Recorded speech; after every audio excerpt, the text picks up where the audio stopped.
to be incredibly brave and play Rhodey sticking in an arpeggio or two.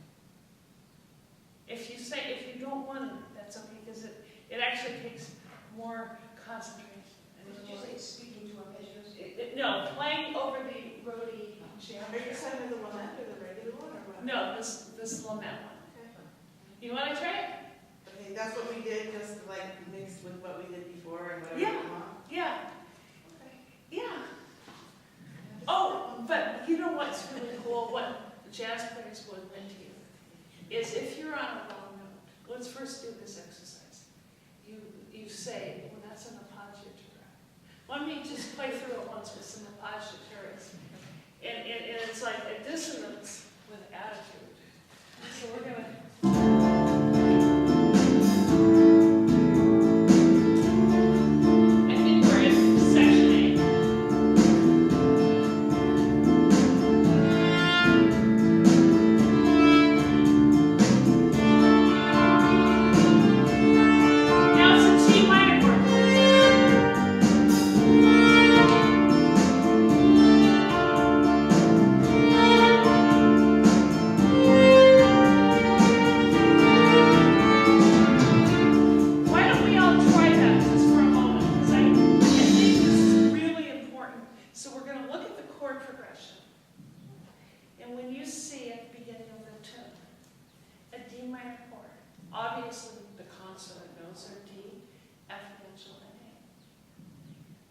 If you try an E, la-da, and resolving it on D, it's an appoggiatura. That's what appoggiatura means. The translation for appoggiatura is what I'm doing. It means to lean on something. And it really does. Appoggiatura. And, you know, when you're teaching Mozart, how can you teach a Mozart and teach them about significance of notes if they don't understand that this note, the reason we lean on this note is it's, in Mozart's ears, a purposefully dissonant note, and we lean on it to resolve it to a consonant note. And this is like really important. When they start getting this, they play Mozart better. Back to this, because you can see that I wander a lot in the morning. This is me. But what we're going to do is we're going to take the chord progression of Rhodey's lament. One at a time, we're going to purposefully be dissonant. So, first, I'll go first, so we're going to go around the room. When I'm on a D minor, I can play E going to D, or I can play G going to F, or I can play B flat going to A, etc. You can take one note above the chord tone and lean on it and then resolve it. I'll go first, and we're just going to go around the room. I just really want you guys to feel how this works.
When you're improvising.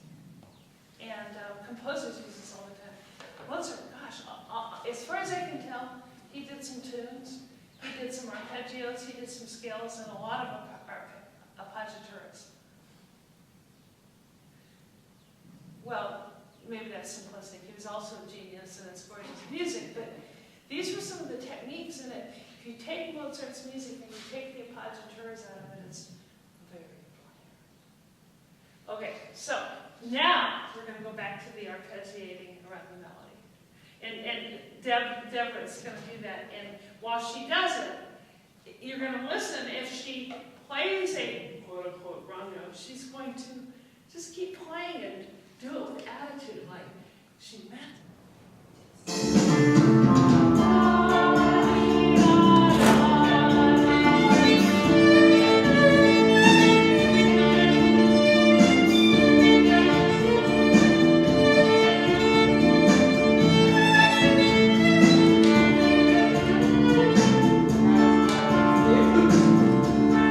And I apologize.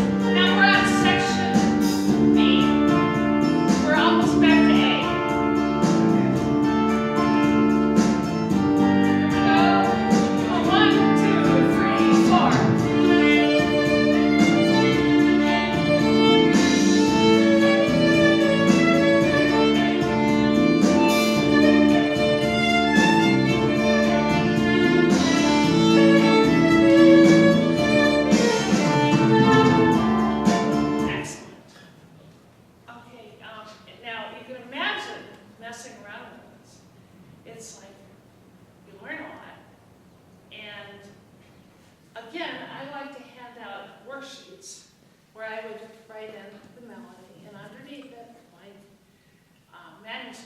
so they can also, for some reason, when I improvise, I really like the tune and the chord in front of me.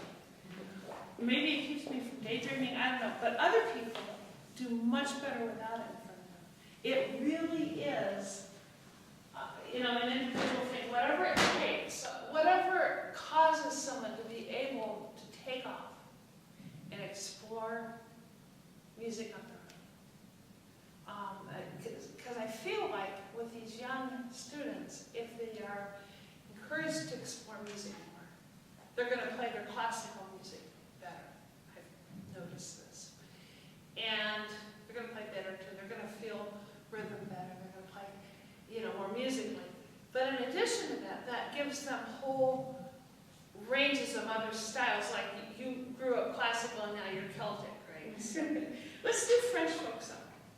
This is such a great little tune because it's based on scales and sequence. So it's really easy to improvise.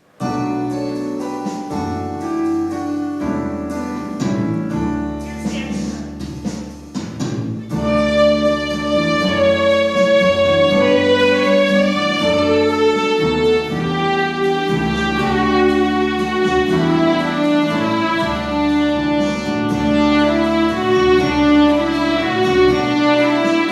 Here's our sequence.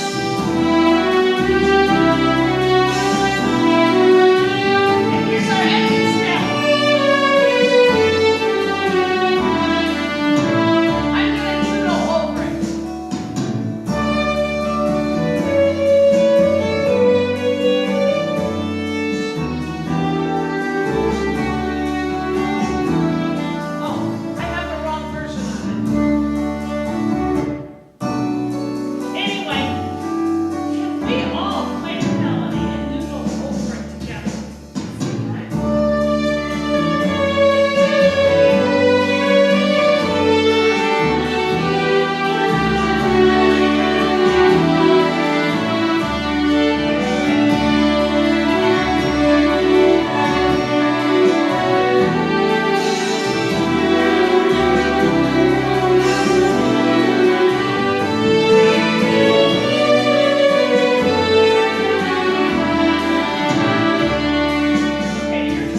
read what I said of the benefits. Learning how to manipulate melodies is a hands-on lesson in melodic analysis, and it's not boring. You know that one actor that always plays the drumming guy? That's how I always feel when I lecture. But anyway, imagine an English teacher only teaching grammar. All the rules, but never giving a kid, a chance to use these rules to kind of go and create and express themselves. Or, a chemistry class where all you're doing ever is memorizing formulas rather than also being able to, blow up the building.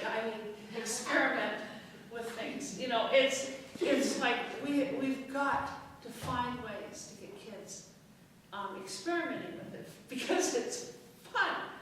But also, then they're going to learn their craft better. It really is a painless springboard into improvisation. And another benefit that everybody at some point finds themselves needing to write parts. Whether it's, a church choir director innocently saying, "Oh, Johnny, could you write a desk hand and play it with the chorus?" Or, one of my students, their school chorus teacher, this kid goes to a private school, they don't have music there except for chorus. And he's supposed to always come up with violin parts to play with the chorus.